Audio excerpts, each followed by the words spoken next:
So yeah, today, like I said, this is very informal. If you have any questions, let me know.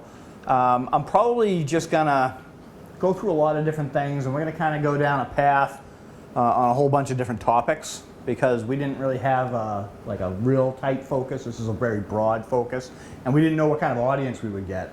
I was expecting parents and maybe seniors, and then a mix of everybody in between. Who here has children? A lot of parents, yeah. All right, how about young children? Grandparents. Grandchildren and children, right? Young children, okay. So a lot of the materials I brought today would kind of help with that. But you know what's funny is when I was looking through all the materials and all the stuff that's available out there, I couldn't help but notice these things that we're talking about with kids applies to a lot of adults too, right? Keeping safe online. And it all depends on how much knowledge we have. Like we might have some people in here who could be computer scientists and engineers, or we could have somebody in here who's like, you know, they have a jitterbug phone and they're still like on Facebook, and you know, they don't know a lot about this. So it's a very broad range. So I just wanted to say thanks to Saheli and the Burlington Public Library for having us. I really appreciate that. And we're going to talk about like cybercrime. So cybercrime, everyone hears this term all the time, like cybercrime, it's all over the news.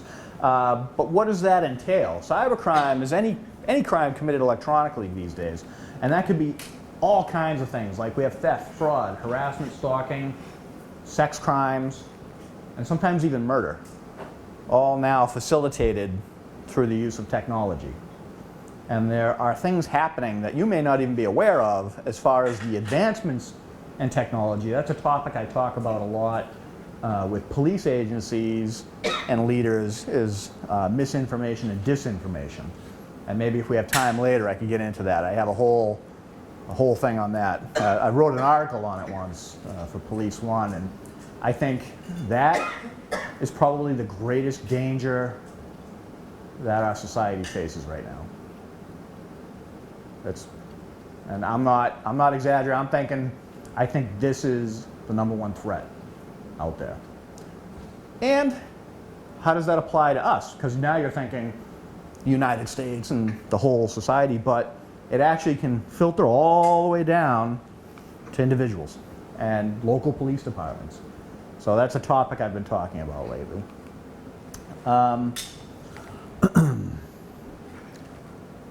What are some of the crimes that we see? Very commonly, we see identity theft. That's huge right now, and it has been for years. Before we really had the web, the World Wide Web, identity theft was something where somebody might create fake documents, and you kind of had to be really good with like an X-Acto knife and taking pictures and carving them out, and then making, you know, maybe sometimes a printing press and then a photocopier, and you had to have all this machinery and all this equipment and all this special paper.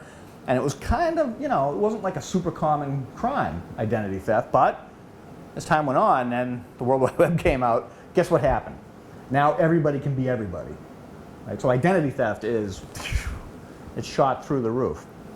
Another big one, child sexual abuse materials. And this is horrible, right? Now, child pornography used to be a thing where if you had this, it was paper, it was hard copies. And you had to carry it around with you and possess it. And if somebody ever got caught with that, it was very easy to say, this guy had that piece of paper with this image on it. That was easy. It was very hard for those people to find more of this stuff.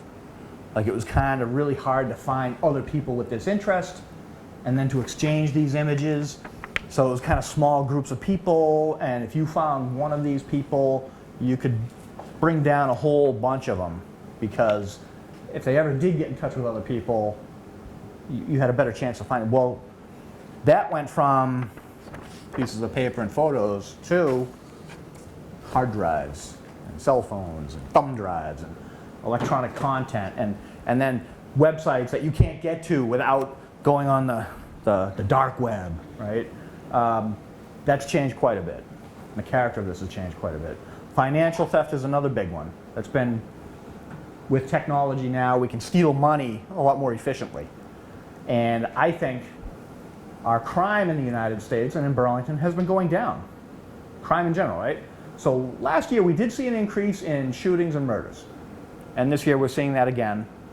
However, the other crimes are still pretty low.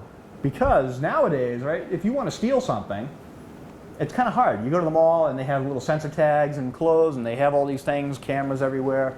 It's harder to steal things. But when you have technology and the internet, now you can steal money from people from very far away. And that can be done through a number of different means. Intellectual property. This doesn't really affect us too much. But I just saw something last night. They were talking about a story in the New York Times. Somebody had donated a kidney, and the other person, you know what I'm talking about, right? And turned into this whole thing. Well, you think about it, you could be involved in something, and if it's an interesting story, you might write something and send it to friends and have conversations, and you're posting these things on Facebook, and you think, this is kind of like private, right? But is anything private anymore? No. Now imagine you had these lengthy conversations with someone and someone took all of that and turned it into a movie, or turned it into a book, or turned it into articles. How would that make you feel? Might you kind of go, wait a minute, I'm a victim here, right? This is my intellectual property. But we're getting into a world now where that's a little harder to do. Now, you're not going to write every time you write a friend and then put a little trademark, right? Register. You're going to put a little copyright thing in your correspondence. Do you know what I mean?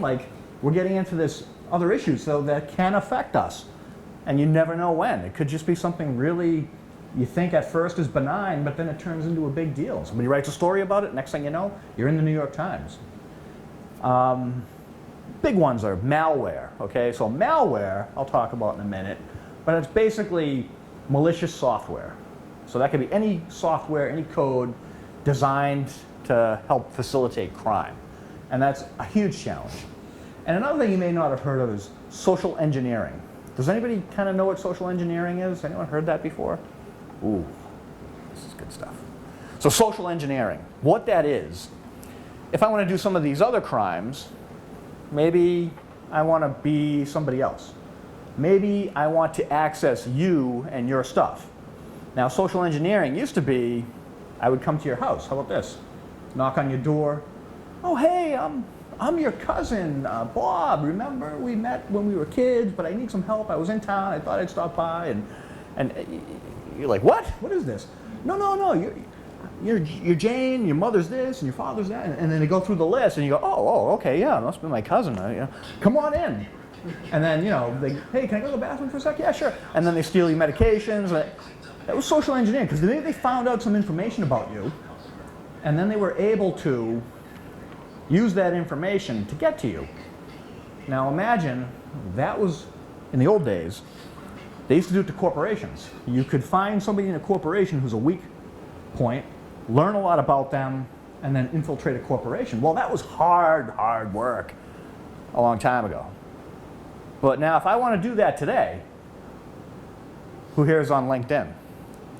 I'm on LinkedIn, and Twitter, Facebook, Instagram. Okay, let's think about that. If I wanted to, anybody here work for a corporation? Like a business? Maybe the business has some trade secrets, something like that, some sensitive information that a competitor might want. Or maybe they're being sued by somebody, or, well, what could I do? Maybe I find you. You're on LinkedIn?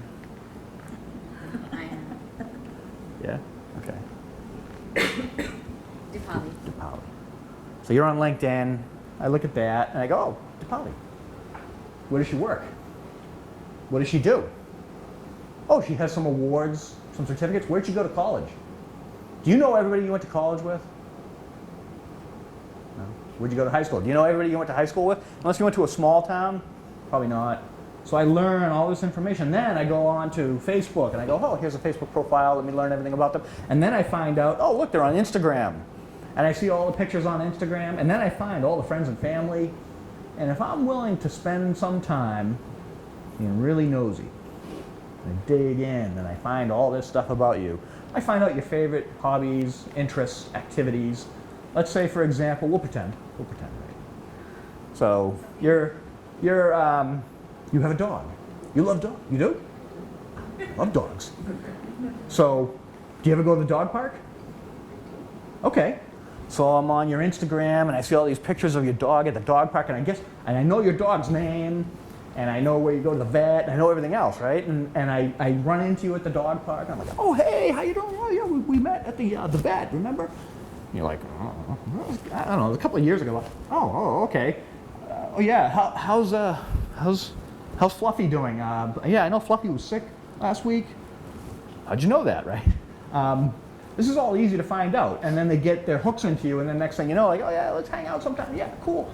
And now they're your friend, and then they connect to you on Facebook, and now they get more information about you. They can get into your life, and they can learn more. And then eventually, maybe they send you an email. Hey, check this out. And like, hey, check this picture out, right? You get an email, and you're like, oh, okay. You click it. Oh, I don't know, it didn't work. That link didn't work. Oh, sorry about that. I meant to send you this. Okay. Well, guess what that link was? It was like a little piece of malware that you downloaded on your computer. Now they know everything about you. They can be you. They can take over your whole life. So social engineering is that process. And usually most criminals aren't that advanced, luckily. But that's one of the processes that people can get into you and your life, is socially engineering. Is just finding everything out about you and then learning more and learning more. And then imagine all the stuff that you have on your computer and on your smartphone. If that was available to everybody, would that worry you? Oh yeah, it should. That would really be worrying, right? So that's social engineering. And luckily, I said, we don't see a lot of it, but that's a good one, like corporate fraud. You'll see that. Trade secrets. People will get their way into a company. They'll even figure out ways, you know what, how about this? Hey, I got my new job. I got my new job. And they get their badge and they take a picture. Look at my new badge. I'm working at Google. Woo! Okay, is that a good idea? Because now I go online, I pull that up, I delete your picture, I put my picture in. And then I go to, and it has the little QR code or the barcode or whatever, and I go to Google or wherever company you work. Now I get your ID with my picture, and I go up to the, beep, and I go into the company. And think about this. People are doing this stuff all the time, right? Here's my vaccine card. I got vaccinated. Look, here's my card, all my information. How about kids? You think there are kids out there with my driver's license? Woo, I finally got that all over Instagram. Isn't that awesome? It's not awesome, right? You know somebody who's done this, right? My work ID, my driver's license, my vaccine card, maybe my passport. Check out the stamps I got. I've been traveling the world. Here, look at Colombia, Venezuela. But meanwhile, it's your passport. Don't show that to people. And that's what people are doing now. So you got to start thinking more and more about this stuff. Not like being paranoid and crazy about it, but some common sense, simple stuff. So I worry about specific groups of people, and I kind of think of it in my head like, it's easy for us when we target an audience that we're trying to educate, we go after specific audiences. I call them communities of interest. So we have with us Lynn Reynolds, and she is our elder liaison officer. So any senior issues that require more than a simple report and some follow-up, she does an excellent job with that. And then we have a mental health clinician, Karen. Any mental health issues, Karen's right on top of it. So different communities in the town. So now we have liaisons for different things like we have one for apartment buildings. We have one for veterans who just started doing that. We have another officer to help Karen with mental health issues. And we're trying to divide the town up so that we can reach out to more people.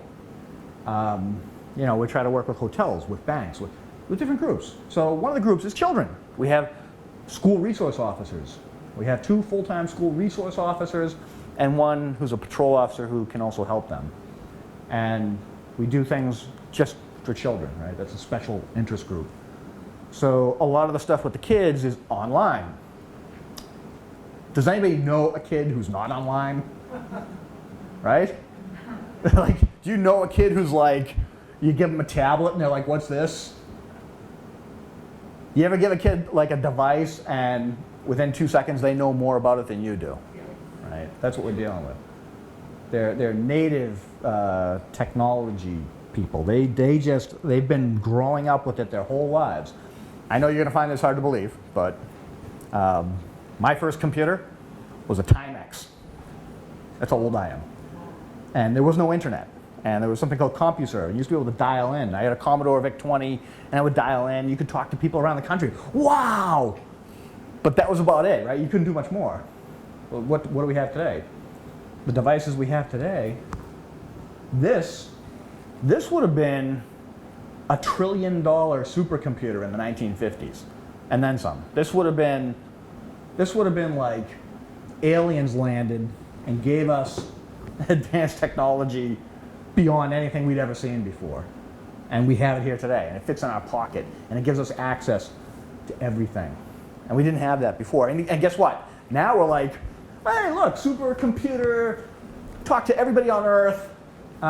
Here, kid, have fun. What could possibly go wrong? Right? Everything, but we do it. So we got to learn how to maybe keep our kids safe. But the problem is, some of us, we don't know as much about the technology as the kids do. They know more than we do, right? It's a real challenge. So we used to be able to say, it was nice, years ago, okay, parents, when your kids go online, when they're on the computer, put the computer in the living room. Put the computer in the living room, right? That way, you can always kind of walk by and, hey, what are you doing? What side are you on? Well, does that work anymore? No, because the kids have, they got a computer, they got a laptop, they have a cell phone, they have a tablet, they have an Xbox, a Nintendo, they have all these devices now. They have a watch. A watch. Everything, they're all connected all over the place. So you can't just say, oh yeah, keep the computer in the living room. No, that's obsolete now, right? The technology's advanced too much. So how are we going to protect our kids? So, get some good handouts here. We'll start with the internet safety at home. And also, talk about smartphones. All right? And I'll have Tim pass that stuff out. So, internet safety at home, that's a good handout. And a lot of the stuff I found, I think is the best stuff, it's called NetSmarts, NETSMARTZ, NetSmarts. And you just Google NetSmarts, this site comes up. And they work with the National Center for Missing and Exploited Children, which is a fantastic organization. Right? They help us all the time with training materials, they help you with missing kids, runaways, all that stuff. Child exploitation, they're a great organization. So NetSmarts has all of these tips and things that you should do in regards to online safety. And I should have kept one copy of each just for myself to go through this. So the cell phone one, this is newer, this is good, because I used to give these talks when it was a computer and then it became a laptop. So really simple stuff. And I love simple. I love simple because I'm one of these people, if it doesn't fit on one page, it's no good. And if we need more copies of anything, we'll probably run some more off.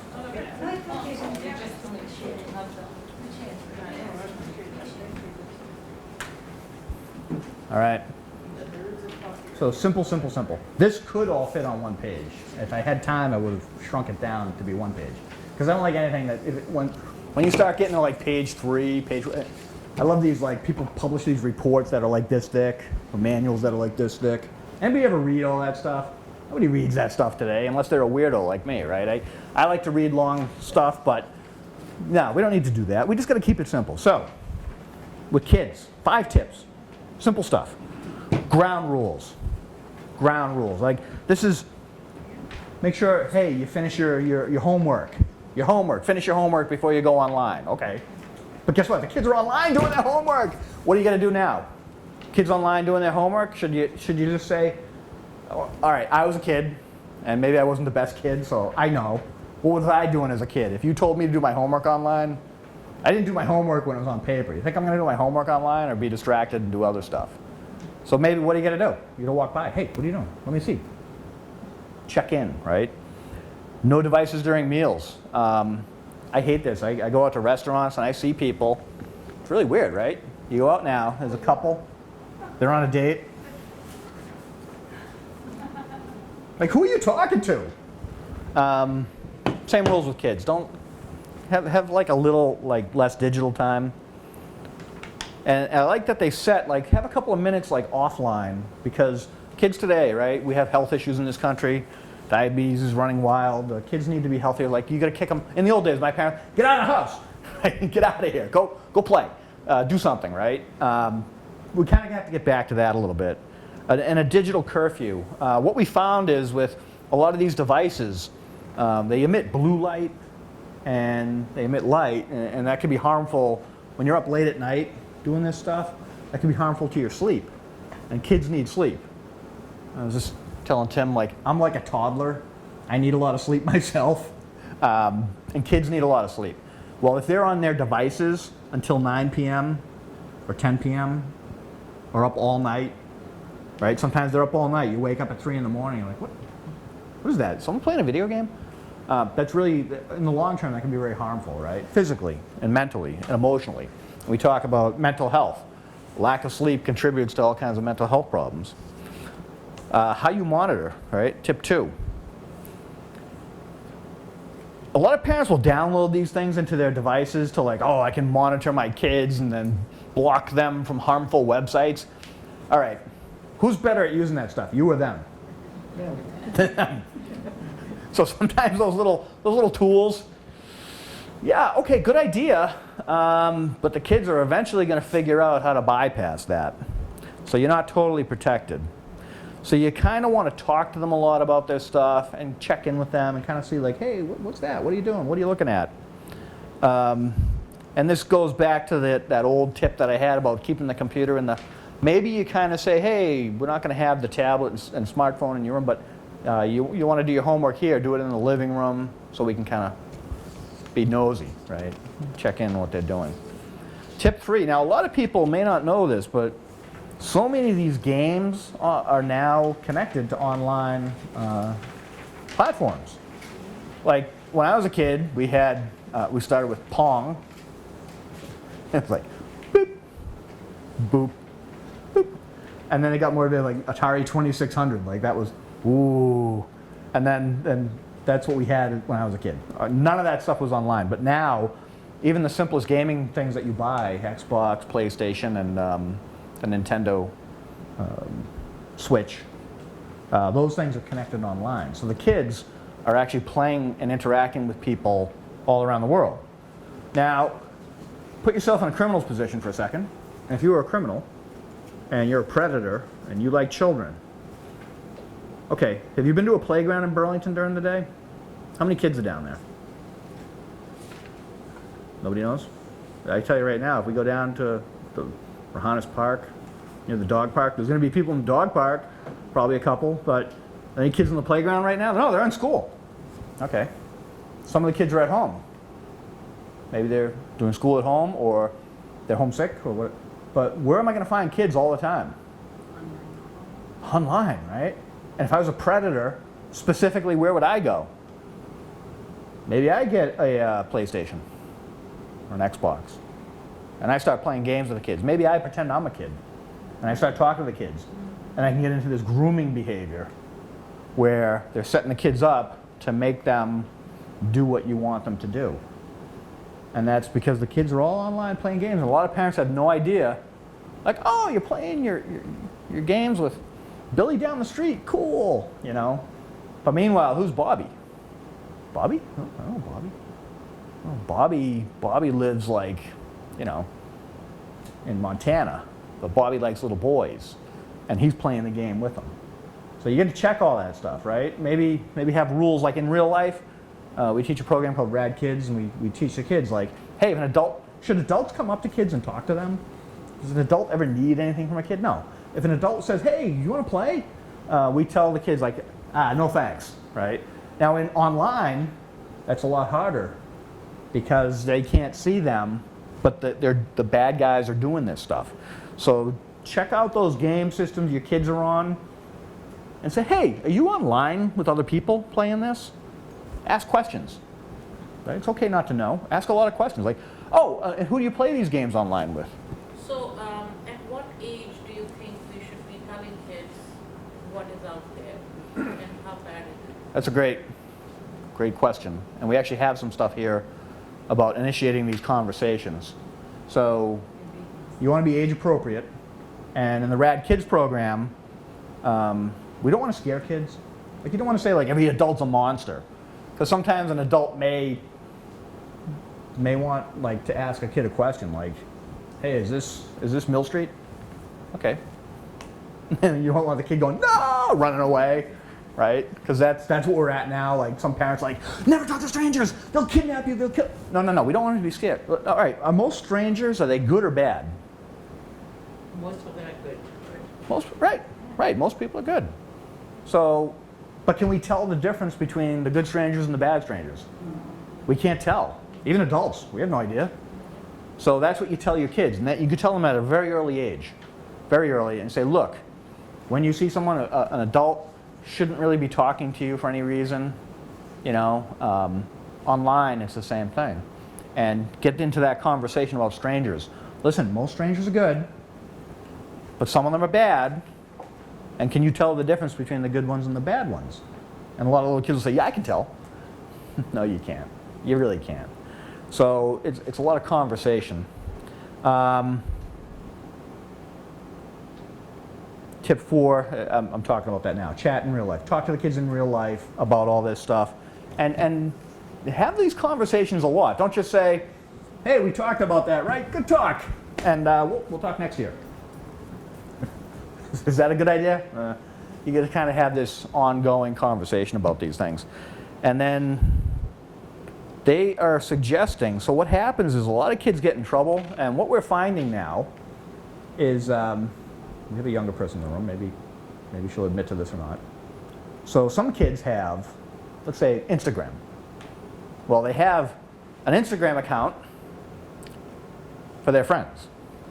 And they have an Instagram account for the parents in the schools. Do you know people who do this? Yeah. So, you may think, all right, I know how to monitor my kids. I'll set up an Instagram account. We'll be friends, and then I can see everything they're posting, and I'll keep track of them, right? Easy. The kids are smarter than that. So they're going to have this reference is going to go over some people's heads, but Leave It to Beaver? Okay. And who was the kid? Yeah. Who was the kid who was always like, hi, Mrs. Cleaver? Eddie Haskell. Yeah. Eddie Haskell, right? So these are like, I kind of think I'm like Eddie Haskell accounts. So here's your kid's account where they're like, hey, I got an A on my test today.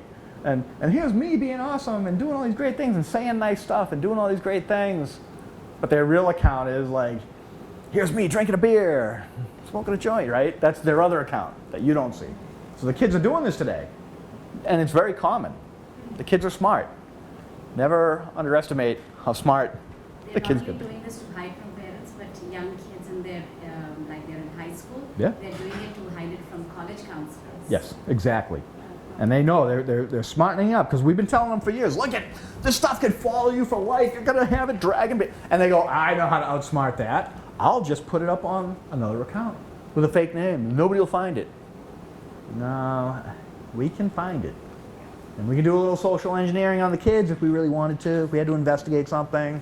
And if there's a crime and we start digging and we find all kinds of stuff, we find the fake accounts that they think nobody's. How about this? Kids don't even understand this concept. What about a data breach? You've heard of data breaches, and you get one of these notifications. Sorry, your account was hacked. We have to let you know. Yeah, it was your username and your password. And how many people, I bet you all of you never use the same password twice. Right?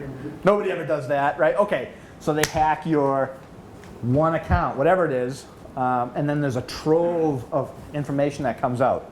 And this happened with some of the online platforms. There's one called Parler, you may have heard of. Yes. And Parler, that information, the entire database was leaked.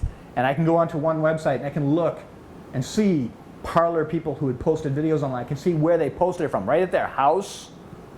You know, oh yeah, that's this guy's driveway, and here's the video, and I can find out everything about, well, kids have to think about that. Oh, I have a fake Instagram account, nobody's gonna ever find it. Well, they might, because someday Instagram will have a leak, and someone's gonna have all that stuff, and they're gonna have all those pictures, and they're not gonna go away. They think, oh, I'll delete my account someday, and nobody will ever find that. Do you think Instagram says, oh yeah, sure, go ahead, delete that. We're not gonna keep it. Remember that end user license agreement? Before you join any website, and you're like,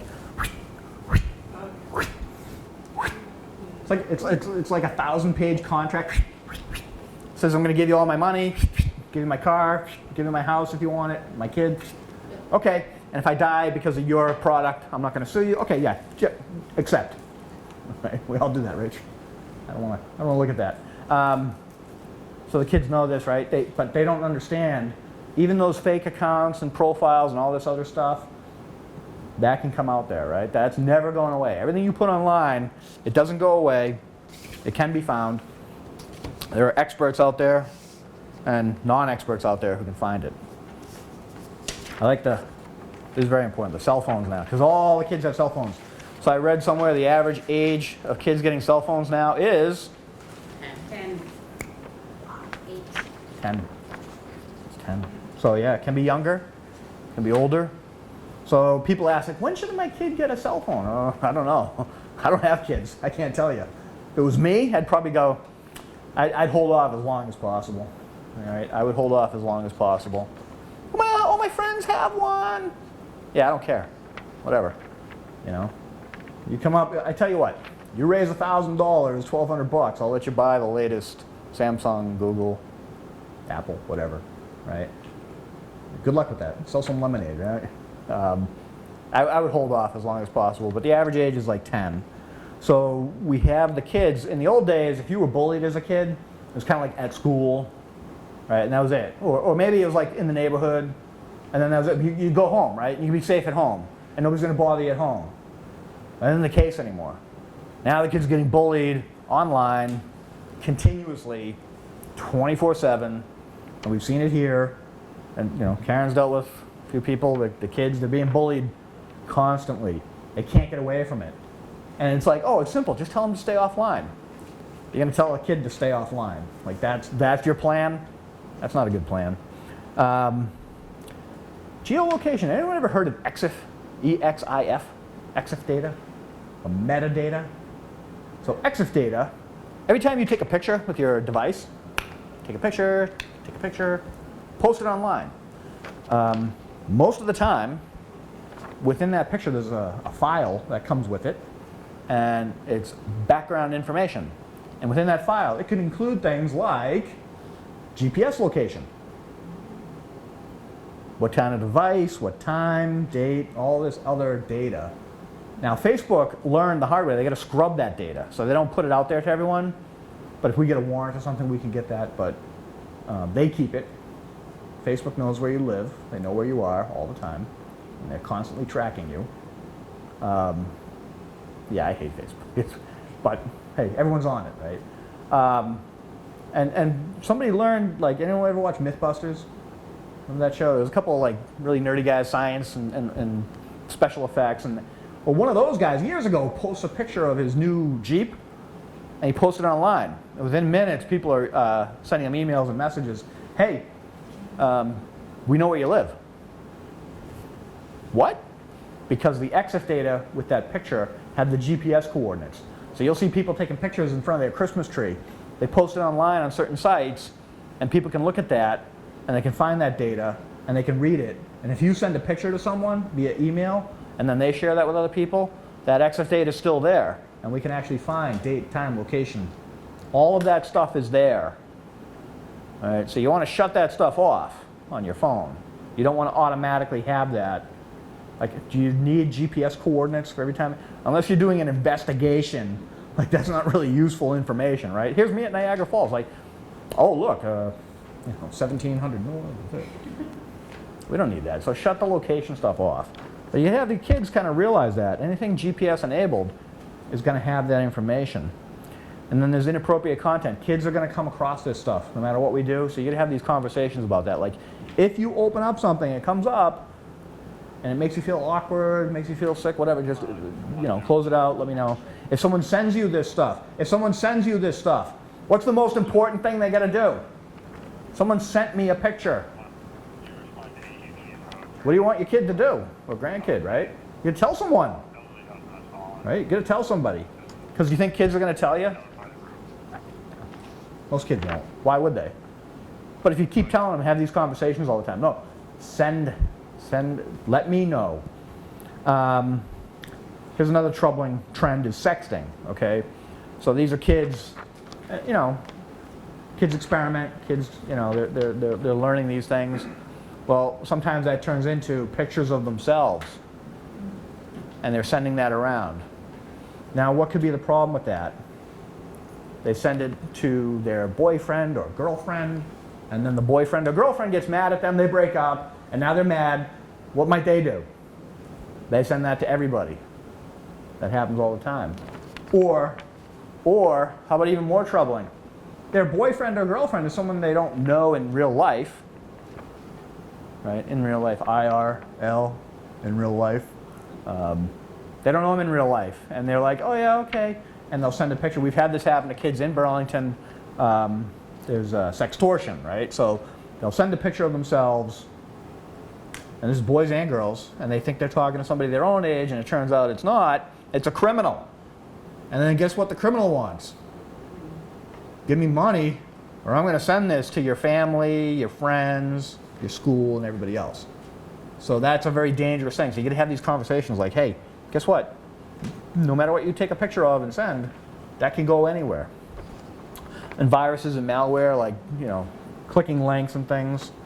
So this is really good advice. I love it that it's all simple, one page. It's good stuff. Internet safety at home, covered cell phones, having conversations with the kids, protecting your kids online, gaming safely. I'll just, maybe if you want to grab these on the way out, it'd be easy to grab these ones. And then it's about all the conversations. So here's protecting your kids online, gaming safety, cyberbullying. You have to have conversations about that. In the Rad Kids program, we teach kids if you have a problem, tell a trusted adult. Tell a trusted adult. Who's a trusted adult? Parents? Parents. Okay, who else? School teacher, grandparents, coaches, police officer, right? Tell a trusted adult. And then what do we tell the kids when we educate them? We say, let's say you tell a trusted adult, and then they don't do anything. What do you do then? Keep telling people. And then we'll tell kids, listen, if something bad happens to you, if you're being bullied, somebody takes advantage of you, this is very important with kids. Is that their fault? It's not your fault, right? Kids are afraid of being tattletales, rats, whatever. They don't want to tell. But if it's not their fault, is it okay to tell? And if it's not your fault, you can tell. That's what we teach in the Rad Kids program. Something bad happens, you tell a trusted adult. I don't want to tell. Okay, it's not your fault. If someone does something bad to you, that's not your fault. That's their fault. And if it's their fault, you can tell someone. And then tell a trusted adult and keep telling until somebody does something about it. You're being bullied at school, you tell the teacher and the teacher doesn't do anything. What do you do then? Then you tell the principal. Then you tell another teacher. Then you tell the police. You tell your parents. You tell everybody. So these are good resources. Talking to teens about sexting, social media safety for teens. But here's one. We should pass this one out. This is good. So kids, how about this?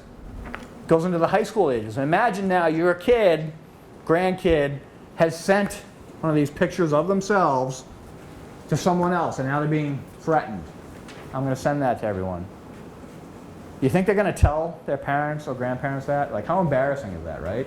It's like probably the most devastating thing. I mean, I can't even imagine being a kid in that situation, like a young kid. So there's a whole thing in there about having a conversation. Something's gone wrong here. What do you do about it? And that's a really good handout. That's something that, like, you got to talk to your kids. When I was growing up, my parents were, if anything ever happened, you can always come to me and tell me. Maybe I'll be mad, right? But I want you to tell me if you're in trouble. I want you to tell me. I never did, but you know what I mean? Like, you have to have these conversations. And I find today the kids they're better about that than my generation. I think they are, honestly. I think the kids today are better about that stuff. They're a little bit, like the parents are like my dad was like 70s dad, you know. But the parents today, it's a lot more reasonable, yeah. And they're more likely to, and you don't want your kids to run over you, and you don't want to be too, like, let them do whatever they want, but you do want them to know, if you ever need help, you got to tell me, okay? It's okay, and I'm going to help you. It's like they used to tell the kids all the time, get drunk at a party, don't get in your car, I'll come pick you up. We won't talk about it till the next day, right? You got to let your kids know. And then this is, again, a reiteration of that handout. This was for like high school kids, middle school kids. And if anything bad ever happens, it's just report it. Maybe you can go this way. But that's really excellent stuff for kids today, because they're getting in these situations, and you know what happens? They send the picture, they get threatened, send me more pictures. This is what the bad guys do. Oh, you don't want that picture to go to your parents? That's slightly revealing? Well, then send me a very revealing photo, or do this in the photo or the video. Right? They get worse. And what do the kids do? Now it's like you're being blackmailed. It's like if somebody blackmails you for $1,000 and you give them $1,000, what do they come back with? Give me $2,000 now. Give me $3,000. Like, they're going to keep coming back until you stop them, right? Same thing with these kids. Send me this picture, send that, and they keep going. It gets worse. So the only way to get out of that cycle, you got to tell the parents, and unfortunately, you got to call us. Right? We're going to have to get involved, because that's a pretty horrible thing, right? It's serious crime. So we want to be notified as soon as possible so that we can help out. We don't, you know. And kids always think, I'm going to get in trouble. No, we're not here to get kids in trouble. We're here to get bad people in trouble. And someone doing something like that to a kid, that's a really extra bad person, and we really, really, really want to go after them, right? So does anybody have any other questions about kids before we jump ahead? My granddaughter, she's 60. She has got a phone. Yes. When she goes to bathroom, she doesn't come for half an hour out. Yeah. She takes the phone with her. Yeah. What is to be done? You know, have conversations about all of these topics. Make sure it's not like, you know, she's not a victim of something, but that's what kids do. You know, like, she could be in there, like, hey, I want to get to someplace quiet. I just want to read these articles or watch these videos without people bugging me. And the only quiet place in my house, my grandparents' house, is the bathroom, right? And especially, you know, young women are like, hey, I'm out of here. Like, I'm going to take a shower for 3 hours and do my hair. And, you know what I mean? Like, they just want to escape. But that all in and of itself, that's probably normal. Maybe not, I don't know. But having the conversations like, hey, listen, if anyone's bullying you, or if anyone's making you send pictures, and hey, it's very important you don't ever post pictures of yourself, because they never go away. And they can end up in the wrong hands very easily. And even someone you think is your best friend in the whole wide world, besties ever since you were before kindergarten, those people could turn on you in life. You never know. So why would you ever give them something personal and private like that could be used against you? Or how about your friend's computer gets hacked? Not your computer, their friend's computer. Do you know, like, oh, my computer's safe. I have antivirus and yeah, well, do you know, does your friend's computer have all that stuff? Are they really good with this? Or are they really sloppy about it? Ask your kids, hey, you ever get a message that was supposed to be for somebody else accidentally sent to you? I got one at work the other day. It was kind of funny. That's probably happened to them, and you go, now think about that. This simple message came to you from somebody else by mistake. What if that message had been a nude photo? That can't happen. Like, yeah, it already happened. It was just random choice, which email, text message, Facebook, whatever. It was just random chance that you got something benign that doesn't mean anything, but what if it was something like that? Don't ever send that stuff out in the world, because once you send it out, it's Pandora's box, right? It's just out there. You can't, you almost can never put it back. I mean, there are things we can do. If they, like that, those sheets say, if they report it to us, we can work with the internet service providers and National Center of Missing and Exploited Children and different groups to get those images taken down, right? But otherwise, they're out there forever. Because it doesn't matter where they go, right? They get these devices with them all the time. So we're not going to get rid of that problem. So the only way, and like you said, non-accusatory. Very, very important. Because some parents will go, what are you doing in there? Right? What is that going to do with the conversation? Where's the conversation going? Right? It's not going anywhere. So it's just wait, hey, listen, I just noticed you're on the phone a lot, and I'm just a little concerned, but hey, you know what? Listen, if you're having any kind of problems or anything, just let me know. I'm here to help you. And you know, you can tell me, and I'm not going to judge you, and you know, I just want to help. That's all. And that's perfect. All right. So we got to protect children. The next big group that we're seeing, seniors. So I got the 2020 report from the Internet Crime and Complaint Center. I didn't print out the whole report, but I just looked at this. I just wanted some numbers, like how big of a problem are we looking at? And like this is what they officially know, but what do you think this is? Anyone ever seen an iceberg? How much of the iceberg do you see? That's the tip, right? And then well, guess what? This is the tip of the iceberg. So what are we talking about? Over 60 victims. $1 billion in losses in 2020. 105,301 victims. I know that number is way low, right? It's much more than that. 28% of all loss reported to the Internet Crime Complaint Center. So they're extrapolating, they're estimating, but the average dollar loss, $9,175. And then 1,921 victims lost more than $100,000. We're looking at like 200,000 people lost more than $100,000 in 1 year. Seniors, 60 and older. Those are huge numbers. And that, again, we don't know about all of it. So then we said, okay, let's break it down by the type of crime. What are they doing to go after these seniors? This one kind of jumped out and surprised me, being the biggest number. Extortion, 23,100. Extortion? How do you extort an elderly person?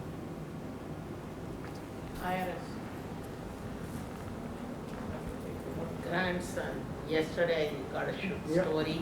Yes. Some senior gave $85,000 to make sure the grandson can stay out of jail.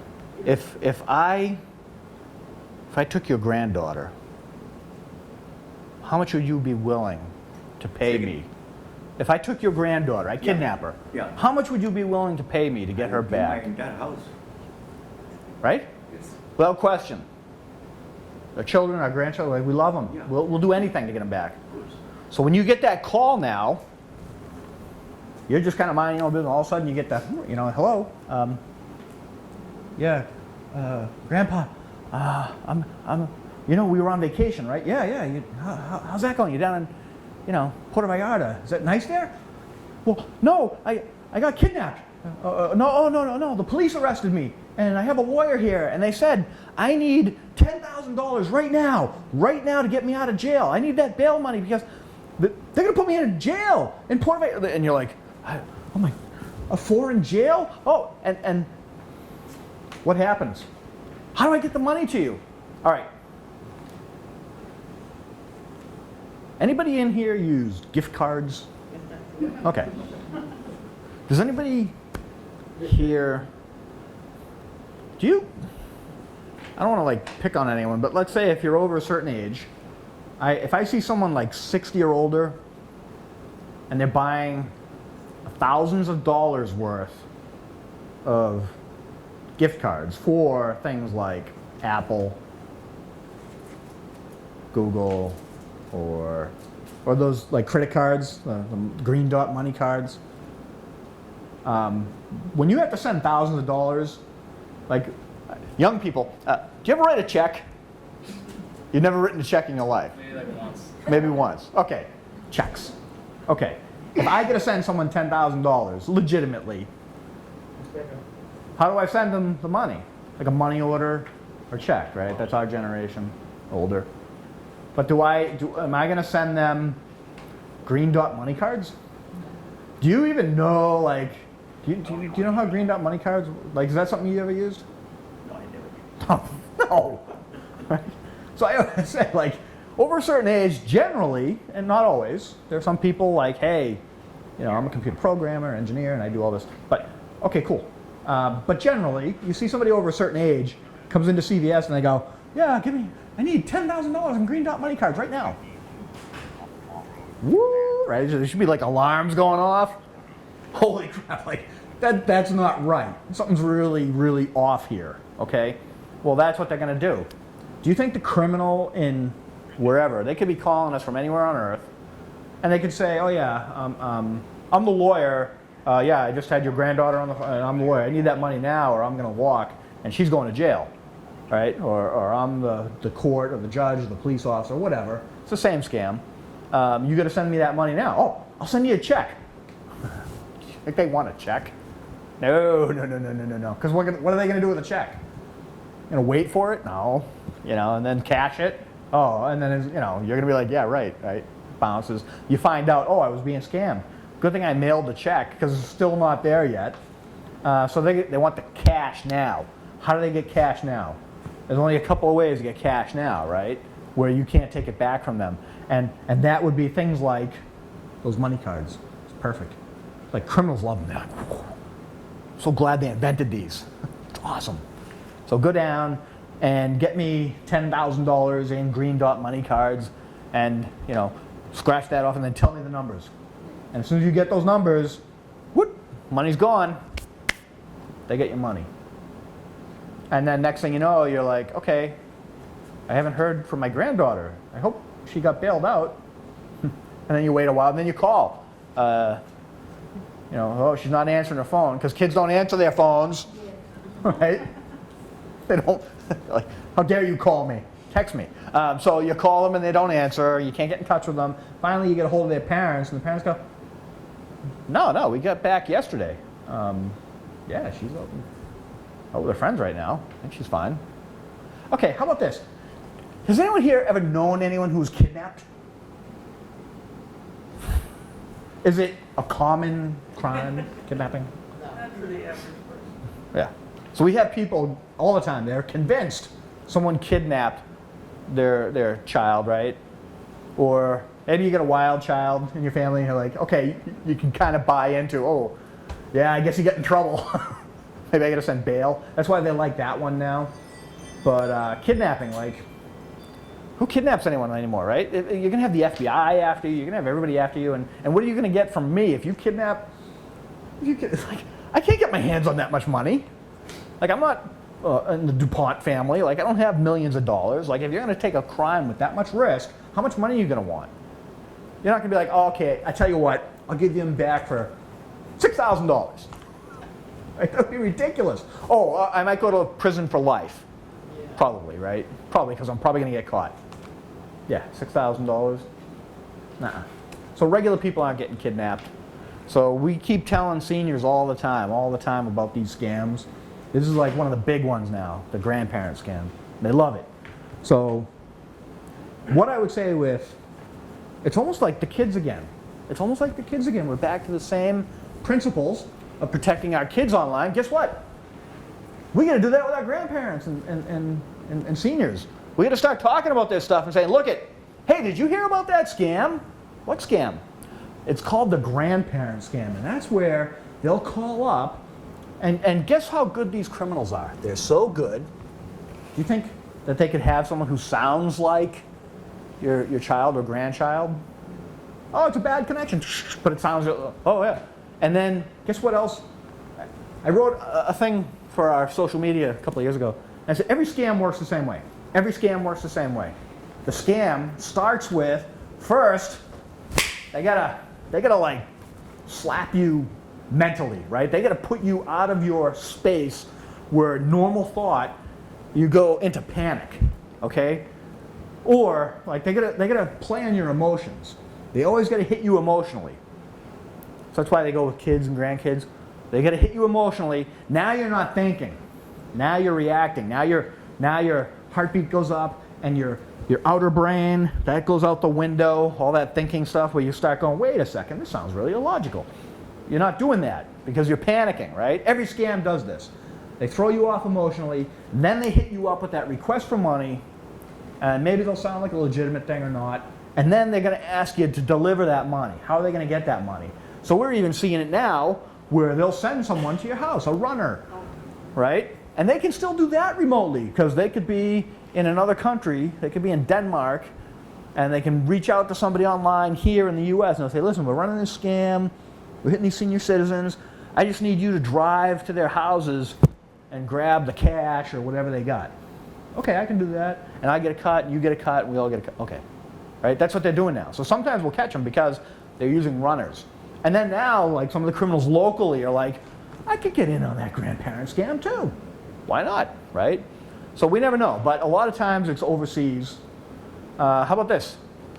That's the common scam. So the other scams that we see a lot of, like the 419 scam. What's the 419 scam? It's an advanced fee scam. So let's say you sell something online. Hey, I'm selling my car.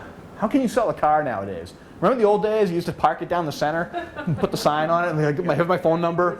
Give me a call. We'll come down. Oh, you want to buy it? Yeah, the tire's good. Okay. How do you sell a car now? You probably post it somewhere online, right? Okay, you post your car. Hey, it's for sale online. Got a nice Toyota Camry, really reliable. Kept it in good shape. Don't need it anymore. I don't know, $5,000. $5,000, oh, good deal. Hey, I got a bunch of people interested. There's one guy who's interested. He's a millionaire. And he wants the car, but he's in Nigeria. But he wants my Toyota Camry. It totally makes sense, right? How much would it cost to ship that car? $5,000? Probably more than the car, right? More than More than the car. But people go, wait a minute. He said he's going to give me a check because he's like royalty. I don't know what's going on there, but he has to send me a check for like $12,000. And he said, you know what? Because it's a weird situation, I'm going to let you keep $6,000. Does that work for you? Yeah, okay. So all I need you to do is send me the difference. Send me the $6,000. You're going to get a cashier's check for $12,000. Your car's $5,000. I'm going to let you keep $1,000 for your troubles. Send me a check for $6,000. Right? And then they get the check and they're like, "Well, looks like a real check.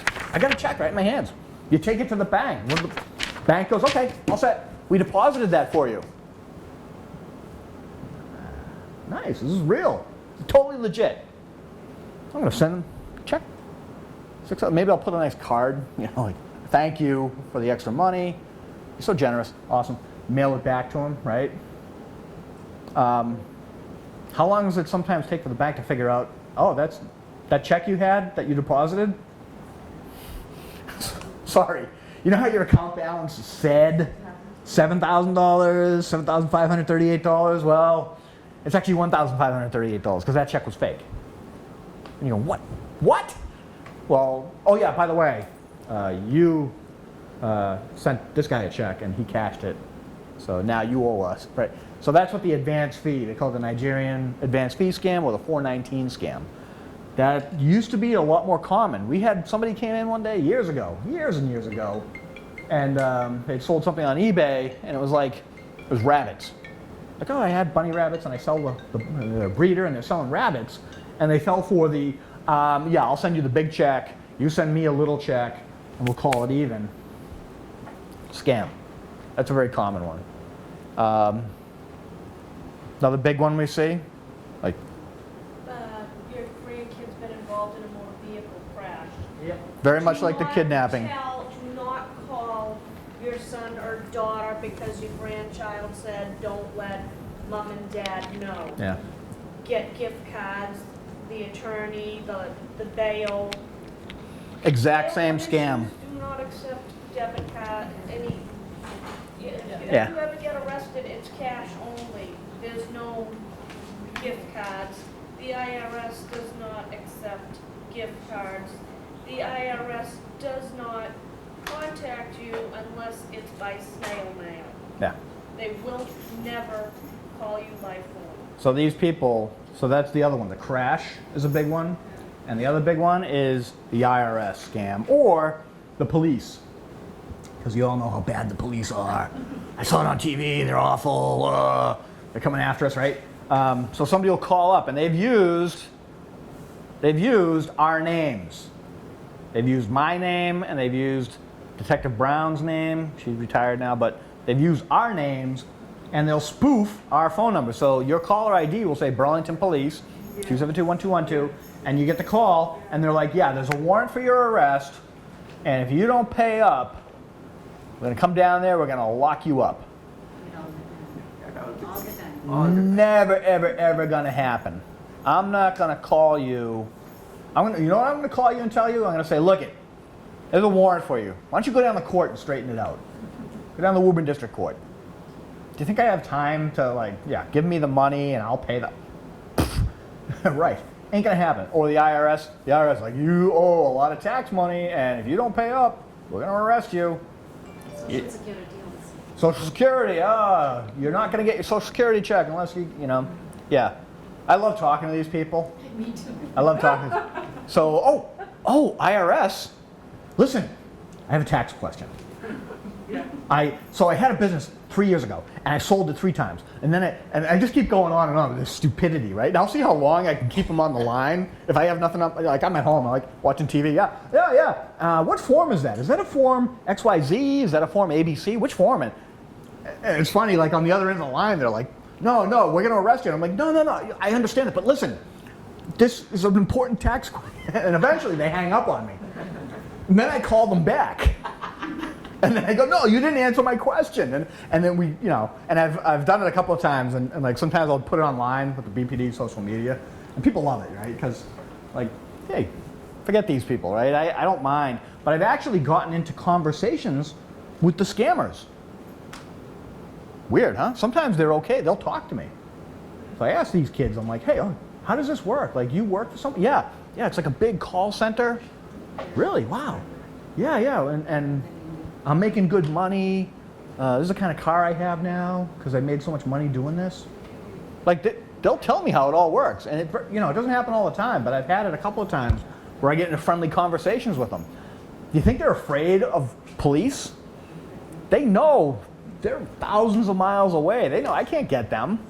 So some of them, they're bored. They've been doing this all day, the stupid scams. And they got people hanging up on them and yelling at them. Every once in a while they'll get someone, but then they're dealing with jerky people who are really rude to them, and then they got a nice guy talking to them, and they'll start telling me stuff. So I learned a lot, like how do these scams work? And they literally are run like large business operations, call centers. And these are educated people working there sometimes, engineering degrees. I have a degree in engineering, but I couldn't find a job, so I'm doing this. Wow, really interesting. They also change their names. Yep, they'll change their names. We It's get a lot of the whole calls from industry. India. Yeah. Exactly. That's what I was about. And I saw on TV in India Yep. how they trained. Yes. And they have been teach how to speak American English. Yep. So they do that for the legitimate call centers. That's like that. They'll literally call up like, "Hey, this is Bob. Yeah. How you doing, partner? I'm from And you Texas." can recognize they're speaking with an Indian accent, but they say, my name is Bob. Yeah, Is it right? yeah. So that happens too, right? But then they can't get a legit job, so they start working for the criminals. And it's the same exact business model. Make a lot of phone calls, take in a lot of money. What happens is most of the phone comes from the neighbor. So the phone calls, 781-272. Then I realized, okay. whatever that number says on your caller ID, don't believe it. You know what I do when I get a phone call now? I've not answered my phone in a very long time. Unless I know who it is, I don't answer it. Or, if I'm bored, I'll answer it and I'll talk to the scammers, right? See how long I can jerk them around, right? And I'll write about it. So, yeah, you can't believe the caller ID. But I've heard that you shouldn't talk to them because then they're recording your voice, and then that's how they That's something else too, yes. do When the we, other scams, right? yep, when we go back to social engineering. Don't answer your phone ever. unless Yeah, you know. yeah. I'm not worried, I don't have kids. No one's gonna call the BPD up and say, we kidnapped Lieutenant Mills. And they're gonna be like, good, keep him, right? That's what they're gonna, right? Some may say that. Right? Right? Yeah, we're gonna pay. Right? They call my wife. Oh, you want how much? Right? So yeah, I'm not too worried about it, but they could use like that misinformation, disinformation. I also talk about deep fakes. Deep fake technology now is getting better and better, more and more accessible, so they can take our voices, take our images, and make them real. And that's a scary thing that's coming down the line. So it's going to make the scams even worse. We've had companies scammed where they'll call like, hey, this is the president of the company. You know, oh, I know your voice.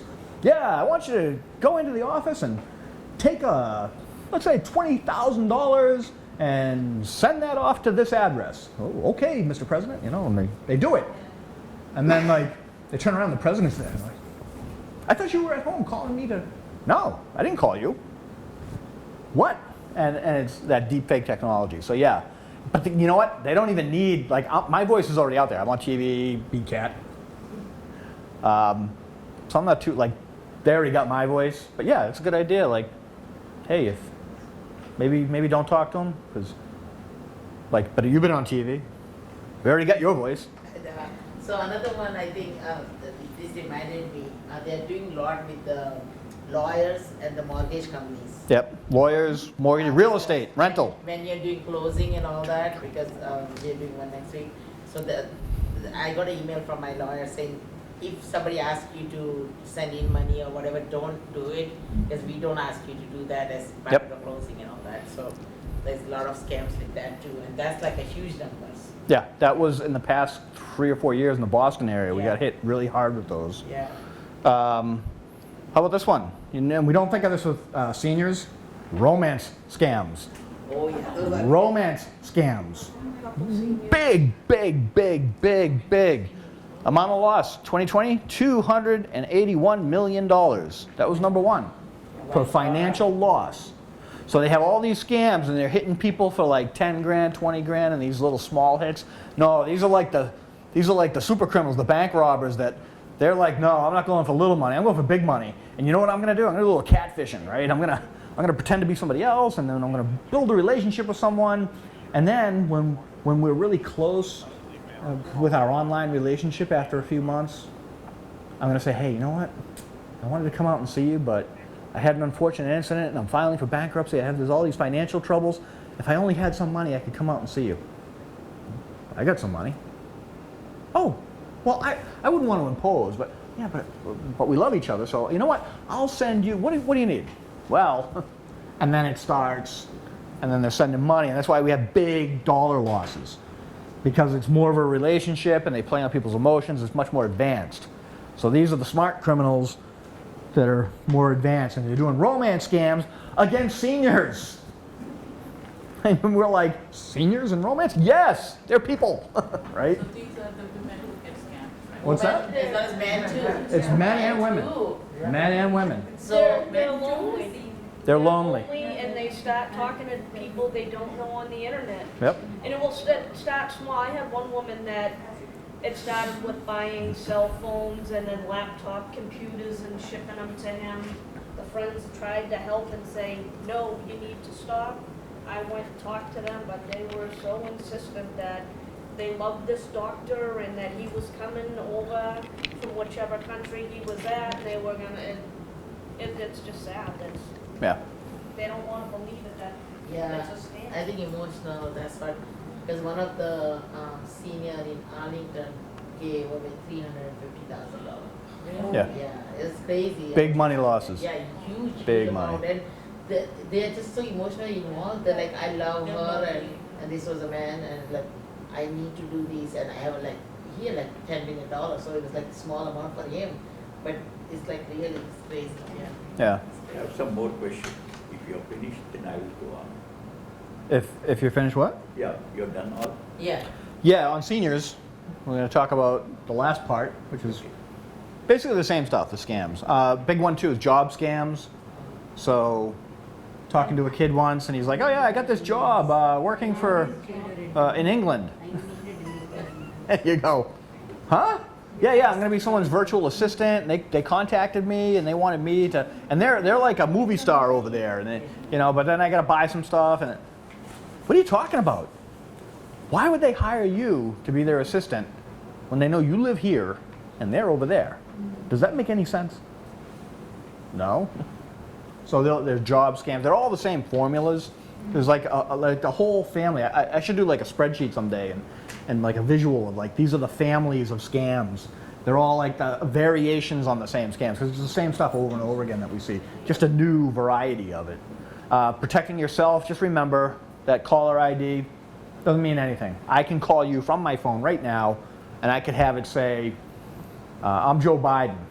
Hey, glad to hear from you. I'm just calling people randomly up. Oh, Mr. President, nice to talk to you. I could do that easily. And then I could change my voice, and I could be anyone's voice. A kid, a woman, an old man, old woman. Like you can change voices online. You can do all these different things now.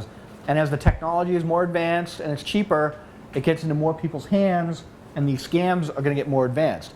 But it always goes back to the same old scams that they had back hundreds of years ago. They're just new varieties of the same scams. So that was this. So your questions? Yeah, I'm the most stupidest person in this entire room. First thing, Irish American gang, I don't know. He Right. came with the truck.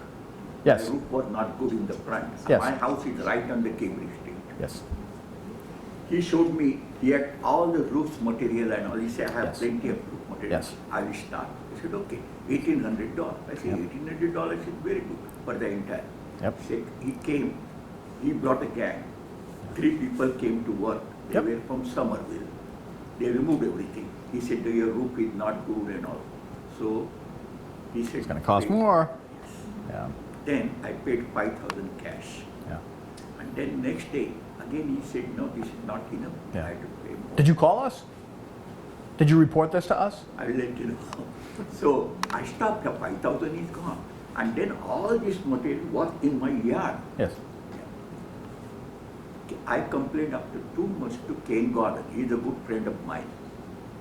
Kane Gordon, town representative. Ken Gordon, Yeah. yeah. Kane Gordon. Yeah. And Listen. then Don't. he sent me your boss to my house. Then he came with a lot of photographs and all. In front of me is a gas station. They have cameras and all, but it was 2 months late and all. Then he asked me, can you know these trucks and all? I never took the photographs. Yeah. But my money gone. Yeah. And then about this 2 months back, I changed my entire roof. I spent money and that's the one thing. So- Second thing, 4 places I paid money for timeshare. Yeah. So one of them was in the route to second exit. But that money I recovered, 89,000. I wanted to come out. He said, no, you have to pay for the entire year. I paid. And then twice they called me, I stayed here 3 days. Yeah. Second one, I paid in the Daytona. And I paid full amount. Right. From Daytona, I was supposed to go to the Bermuda. Not Bermuda, Bahama. Yep. So I didn't cancel. Then they started charging me $600 a year. Yeah. My son said, are you stupid? $600 you can get a room every year if you want to go. Yeah. So that. Then I got a call. And I'm sure from the top, he was a black person. He said, I will adjust everything. You don't have to do anything. Pay me 800. I paid 800. He disappeared. Yeah. Then I went to Mexico and Cancun. There I paid, but they don't charge me. Right, anything. Whenever I want, I have to pay and I can use. My family is very big, 3 sons, their wives and grandkids. Right, right. My brother, sister, everybody is nearby in fact. So these are the things I do. But you, the Irish American gang, I don't know it is true or not, they come from Ireland. Yes. And I was told, your boss came and told me everything. He said one of the lady, they took $1 million from her. Yes. So, this is a lot to unpack here. Okay. It's not online crime. This is real life crime. Yes. And there's scams again. Very much similar structure of scam as we see online. We see certain scams like this.